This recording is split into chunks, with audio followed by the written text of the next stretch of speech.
نظمت وكالة تنمية الجهة الشرقية وشركتها الوكالة الأندلسية للتعاون الدولي مائدة مستديرة خصصت لتقديم مشاريع جهوية ذات مؤهلات كبيرة من أجل التنمية تثير اهتمام الهيئات المانحة. وشكل هذا اللقاء الذي احتضنته مدينة الرباط مؤخرا والذي نظم تحت شعار نحو شراكة جهوية جديدة من أجل التنمية شكل مناسبة للهيئات المانحة من أجل دراسة مشاريع ملموسة نابعة من تحليل شخصي جهوي ومقاربة مندمجة للتنمية الجهوية. وفي هذا الصدد وضعت وكالة الجهة الشرقية مجموعة من محاور تدخل التي تم تجميعها في إطار دعامتين تنمويتين هما الدعامة المجالية والدعامة البشرية. وتتيح الدعامة المجالية اندماجا أفضل للجهة في محيطها الخارجي وتسهل دينامية خلق عرض مجالي منافس وجذاب. أما الدعامة البشرية فترمي إلى معالجة إشكاليات التماسك الاجتماعي ومحاربة الفقر والهشاشة بتناغم تام مع روح وفلسفة المبادرة الوطنية للتنمية البشرية. وبهذه المناسبة قدمت وكالة الجهة الشرقية الجهود المبذولة من طرف السلطات العمومية في إطار المبادرة الملكية لتنمية الجهة الشرقية. وقد دعيت الهيئات المانحة إلى دراسة مشاريع ملموسة نابعة من تحليل تشخيصي جهوي ومقاربة للتنمية الجهوية غنية وفعالة. كان لقاء اليوم لقاء جد هام، حيث اجتمع عدد من مؤسسات التعاون الدولي والدول المانحة للتعرف بالجهود المبذولة في إطار المبادرة الملكية لتنمية الجهة الشرقية، وكانت لنا مناسبة لتقديم المشاريع الجهوية. وهذا اللقاء نظم من أجل كذلك التنسيق مع جميع الدول التي تساهم في من خلال التعاون في التنمية الجهوية بالمنطقة الشرقية. تم التزام واحد العدد من التعاون الدولي والمؤسسات المانحة للانخراط في التنمية الجهوية من خلال المشاريع التي قدمت. ويمكن أن أضيف بأن هذا اللقاء كذلك كان ترأسه السيد نزار بركة، وزير المنتدب لدى الوزير الأول مكلف بالشؤون الاقتصادية والعامة، الذي شرفنا بحضوره. ومثل كذلك السيد الوزير الأول الذي هو رئيس المجلس الإداري لوكالة الجهة الشرقية، كما حضره السيد وزير الدولة السي محمد الياسغي ورئيس الجهة السي علي بالحاج، وكذلك واحد العدد من الفعاليات الإسبانية التي لنا معها شراكة في إطار التوأمة المؤسساتية الممولة من قبل الاتحاد الأوروبي. والاتحاد الأوروبي كان كذلك حاضر في الجلسة الافتتاحية وطيلة الجلسات الأخرى جلسات العمل. ولأن الاتحاد الأوروبي يشرف كذلك وهو شارك في هذا المشروع المؤسسة للتوأمة المؤسساتية، وإحنا كوكالة تنلعبوا الدور ديالنا في تعبئة الموارد المالية والبشرية والموارد من الخبرة الدولية لكي نقيمها ونوضعها رهن إشارة الجهة ديالنا التي تحظى بالعناية السامية لصاحب الجلالة نصره الله. المدير العام لوكالة الجهاد الشرقية سيد محمد مباركي أبرز أمام المشاركين أهداف هذه المائدة المستديرة التي تندرج في إطار برنامج واسع للتوأمة المؤسساتية بين الجهة الشرقية وجهة الأندلس. كما تم وضع برنامج التوأمة المؤسساتية بين الوكالة والوكالة الأندلسية للتعاون الدولي من أجل التنمية. وتم أيضا وضع مصادر لتدبير الصناديق الأوروبية وتسيير الحظائر الصناعية والقيام بتسويق متلائم.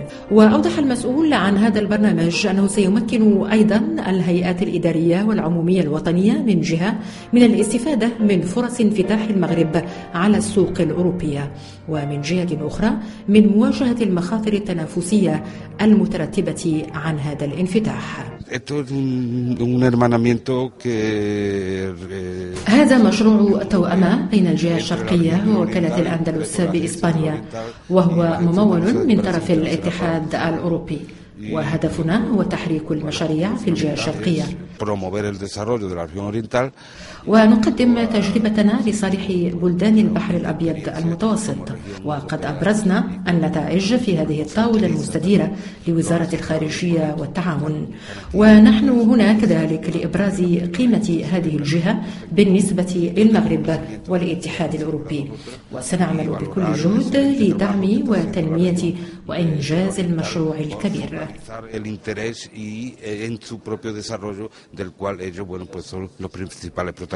Alors, le jumelage, comme vous le savez, le jumelage institutionnel entre dans le cadre de la politique européenne de voisinage. Et donc, c'est l'un des programmes de développement européen après le protocole de Barcelone. Donc, le jumelage institutionnel consiste à mettre en relation des institutions du Sud avec des institutions du Nord, des institutions européennes avec des institutions du pourtour méditerranéen, du pourtour de l'Europe, parce que ça existe aussi dans le nord de l'Europe, de façon à bénéficier des expériences et des potentialités des uns et des autres. Alors, pourquoi les Andalous? Simplement parce qu'ils ont gagné un appel d'offres. Le choix, comme vous en doutez bien, le choix des institutions européennes obéit à un mécanisme de transparence. Ce mécanisme de transparence, c'est celui qui consiste à choisir les partenaires européens dans le cadre d'un appel d'offres ouvert, européen,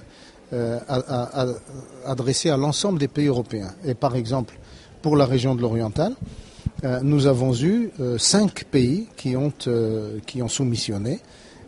5 pays, beaucoup de régions dans ces pays, et c'est l'Andalousie qui a été le mieux placé et par conséquent qui a été sélectionné pour conduire ce jumelage. Ce jumelage va certainement permettre, il a permis déjà l'organisation de cette table ronde, qui va permettre de présenter aux bailleurs de fonds tous les projets. Par ailleurs, l'agence a bénéficié d'un processus d'agrément qui n'est pas encore abouti à son terme, qui n'est pas arrivé à son terme, un processus d'agrément pour la gestion des fonds publics européens. Et par conséquent, nous avons là un gestionnaire de fonds, un ensemble de projets qui sont présentés à l'appréciation des agences de coopération et des bailleurs de fonds. Et mettre tout ensemble consiste d'une part à satisfaire les demandes des bailleurs de fonds et des instances de coopération pour le financement de projets et d'autre part de donner un choix de projet pour le développement de la région. Et c'est cette rencontre gagnant-gagnant que vise à mettre en évidence cette table ronde. المنظمون من الجانبين الإسباني والمغربي أبرزوا أن تنظيم هذه الطاولة المستديرة للهيئات المانحة يندرج في إطار منهجية مبدعة ومقاربة رابح لأنها تشكل إحدى المكونات الرئيسية للتوأمة المؤسساتية، وهو المشروع الذي كان من نتائجه تقويم القدرات لدى وكالة الجهات الشرقية من أجل تدبير اعتمادات أوروبية حسب المقاييس الأوروبية ومن أجل الشفافية وضمان التسيير. ووكالة تنمية الجهات الشرقية التي أحدثت سنة 2006 تعتبر اليوم كفاعل حكومي مرجعي من حيث مواكبة ومساعدة الفاعلين الوطنيين والإقليميين ومن أجل تنمية الجهة. وقد شكل دور الوكالة التسهيل والتحفيز والتعبئة في آن واحد سببا في مشروع تنظيم أول طاولة مستديرة للممولين لتحقيق شراكة إقليمية جديدة. Au fait, dans ce genre de table ronde, ça nous permet un petit peu d'une part de coordonner entre les différents intervenants dans la région, aussi bien au niveau institutionnel qu'au niveau bailleur de fonds. Donc ça permet d'avoir une vision très précise du plan stratégique de développement de la région et aussi de donner une vision claire pour les bailleurs de fonds avec l'identification de projets.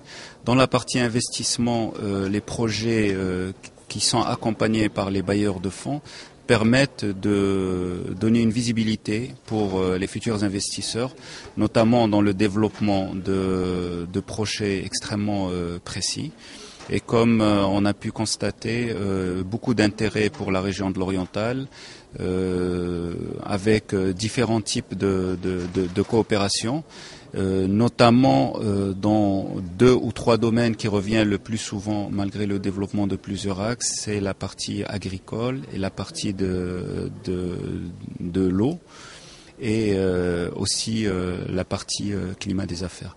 Donc je pense que ces réunions sont très importantes et ce sont des réunions que nous devons institutionnaliser pour avoir les meilleurs résultats possibles grâce à la coopération.